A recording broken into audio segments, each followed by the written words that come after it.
Le Kenya est en voie de changer de paradigme dans l'élaboration du budget national 2023-2024. Le gouvernement envisage de réduire les dépenses de 2,47 milliards de dollars lors du prochain exercice budgétaire qui s'ouvre d'ici juillet 2023. Le pays souhaite rompre avec 3 années consécutives de déséquilibre dans le ratio dépenses-recettes. Nous devons économiser près de 300 milliards de shillings kenyans, un montant qui provient principalement de la dette publique de l'État. La vision globale que nous avons, c'est la croissance et l'équité.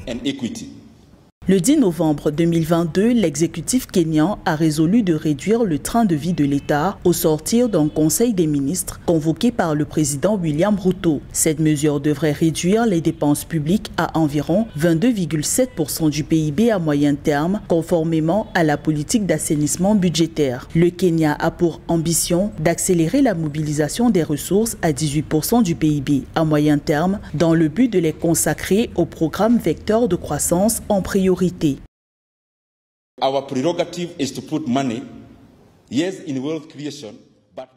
Notre prérogative est de mettre de l'argent dans la création de richesses, mais surtout dans les domaines qui apporteront des revenus aux gens, car le revenu agrégé du micro est ce qui sera considéré comme un revenu macro. Nous devons interdire les mines et le pétrole et passer à un budget à base zéro afin que chaque entité, chaque département rende compte de chaque shilling dont il dispose, en particulier de leur salaire.